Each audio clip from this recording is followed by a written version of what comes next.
Welcome back to Module 3. Thanks for continuing an important journey in your own spiritual and ethnic formation that will no doubt deepen your relationship with God and strengthen the way you contextualize in your faith community. In the last module, we learned about the ways in which Asian pressure, expectations, and values to be more Asian function in a fallen world. We may internalize these pressures, causing us to have broken and sinful relationships with Asian and Western communities. In this module, we are going to see how the fall affects God's intended design by focusing on Western pressure, the expectations and values to be more Western and how they function in a fallen world. If we fail to understand this, we will miss a significant portion of the needs arising from living as minorities in our host countries and miss out on the opportunity to care and serve our people. There are no generic Christians. Instead of people of different cultures working together, we will see how these differences have hurt Asians between cultures. Firstly, let's take a look at the first error on the top. As Asians between cultures, we have to live with expectations and values from Caucasians in the West, whether it be our school teachers, our lecturers, our workplace bosses, or just the people at the shops and restaurants we go to. As people from migrant backgrounds, we are the minority, and there are different ways these expectations and values are passed on to us, with either overt or subtle pressure to be more Western. Think about the times in the past or now where you have been one of the few Asians in your group, whether this be your school growing up, your tertiary education, or at your workplace. Perhaps you're trying to relate to your boss or senior management. In what ways do we receive either overt or subtle pressure to conform to the expectations and values of our Caucasian and Anglo communities? For example, in my Australian context, there is low power distance, high individualism, and low context communication. It is a very egalitarian society where we can pay out politicians openly and where we can be friends with our boss. Business is usually operated on contracts and written communication, with relationship building secondary. Assertiveness and speaking up for yourself is valued. And the more you reflect Westernized values, the more success and belonging you will find at school or work. Rather than overtly telling people to be more Western, often it's in the negative or narrow way Asians are portrayed, which make it really unappealing for Asians between cultures to identify as Asian. First, there is overt pressure to look and act Western. For example, in my case, Australian is a white person by default. Ching chong chang, go back to where you came from, are words you might hear. Politicians and the media can often portray Asians negatively using terms like Asian invasion, and in their stories about baby formula shortages, the property market, selective schools, and the suspicions of Asian people's connection with the Chinese Communist Party. But more often than not, the pressures are subtle. In the media, there's an invisibility of Asians often. Races are not represented, they are marginalized and unimportant.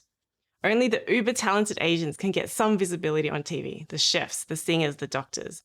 And then there are stereotypes that Asians are smart, they're good at math. Other stereotypes like Asians are quiet, hardworking, Asian women are submissive, Asian men are too feminine or asexual, they're the sidekick, the martial artist. Now, in the last module, I introduced the idea of paper cuts, of microaggressions, which are brief, everyday exchanges that send denigrating messages to certain individuals because of their group membership. The persons making the comments may be otherwise well-intentioned and unaware of the potential impact of their words. Now, some examples are phrases like, "Oh, where are you from?" or "Where are you really from?" or "Your English is very good."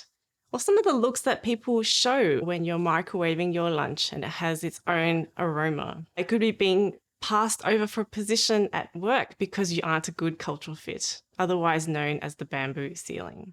There's also anxiety that whatever you say reflects onto your own community and plays into your stereotype. A group of Asian American commentators coined the term the rep sweats. For example, if you are an Asian woman who happens to have an accident on the road, it can affect all Asian women and label them as bad drivers to reinforce that stereotype. Another phenomenon is called perpetual foreigner. Asian American scholars Tuan and Wu use this to describe when Asian Americans are viewed as unassimilable into the dominant culture. No matter how long they've been in their host country, whether it's 2 generations or 5 generations, they will always be judged first based on their appearance and viewed as foreigner and maybe marginalized. The rep sweats and perpetual foreigner don't really happen to the majority population or European migrants, only to migrants and descendants of migrants of colour. And so the more exposure you have, or the more you try to connect with the Western community, the more pressure you will receive. For example, you might find that you don't really feel this pressure until you find yourself at a workplace where you are the only Asian. Or for me, being at Bible college, where Asians were a minority in class, which was very different in my high school and church context. Now, the degree we conform to these Western pressures and expectations is connected with the degree of acceptance we receive. So, how do Asians between cultures deal with this pressure? As we are being pressured to be more Western, it's often a condition of our belonging and acceptance in our schools, workplaces, and communities. Our flourishing in our host country often depends on how well we conform to their expectations and values. So if you're trying to belong and be accepted, it's really difficult to criticize, talk back for fear of being marginalized or even kicked out. So instead of speaking out, we may internalize it. You may feel that your Asianness puts you at a disadvantage, or your Asianness is embarrassing or inconvenient. We may begin to internalize the stereotypes, such as being smart, because it would lead to the acceptance and belonging we seek. We feel like we're sticking out if we don't conform to the stereotype.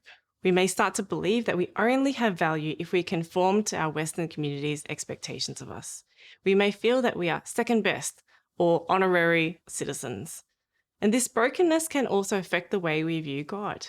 He may seem uninterested in our ethnicity, or it may seem completely irrelevant, or that our culture and ethnicity seems to only contribute negatively to our lives and our faith. We may start to find our value in our model minority status, in pursuing excellence, because that might make us have value, visibility, or stand out to God. So what is the result of the internalization of this pressure? Well, there are 2 ways it can go wrong. In the first way, it starts to go wrong in the way we relate to other Caucasians. We may begin to elevate Western education, Western theological education, Western beauty ideals, or Western pop culture. If a Caucasian commits a cultural faux pas, we laugh and it's cute. And when a Caucasian makes effort in learning Chinese, they are amazing. But for others who may have been hurt from significant overt pressure, such as a racially charged attack, they may feel fear and retreat into their Asian community. In both cases, there is broken relationships. The second way that this can go wrong is how we relate to our Caucasian community. We may feel embarrassed, suppress or reject our Asian identity. We may even make fun of those who are more Asian than us, new migrants, international students, FOBs, because our association with them may threaten our own acceptance and belonging in mainstream society. When a Chinese commits a cultural faux pas, it's embarrassing and weird. When they speak broken English, we may associate it with being unintelligent. Now, this elevation of Western values and put down of Asian is termed as internalized racism by sociologist Karen Pike, where the dominant white culture's oppressive actions and beliefs about racial minorities are accepted by them and internalized into themselves or others in their ethnic group. For me, it was that feeling of dread, hoping that international students from China won't be assigned in my group assignment, or the embarrassment and a superiority I felt when observing Chinese tourists, or bad driving, or shoes on toilet seats. Instead of being understanding, I looked down on them, or saying, "Oh, that's so Asian," when talking about the practices the Chinese side of my church was doing. Now, we may like eating Asian food and experiencing a holiday in Asia, but we may relate to Asia really as tourists, consuming what is comfortable but having a shallow engagement with the people. As we saw in the video, we start to label each other. And in the same way, we don't treat each other with value as made in the image of God. And frankly, this is sin. So let's consider, where have you felt the pressure to adopt Western values and identity? And how do you deal with this pressure? In what ways may it have resulted in sin or brokenness? Finally, we are now aware of pressures arising from our Caucasian communities. Now again, as we bring these dynamics to the church context, things can get messy. Asians between cultures feel the pressure to be more Western. Perhaps many of us hear sermons, talks, and find that our role models are in the Western church. We use Western styles of teaching and evangelism, and these can be very different to Asian styles, which may come across from countries such as Hong Kong, Vietnam, or Korea. So we may subconsciously find ourselves putting down Asian ways of doing things at church without really critically evaluating them first. Now, I'd just like to reiterate that there's nothing wrong with adjusting to the culture of our host countries. In fact, it is a good thing.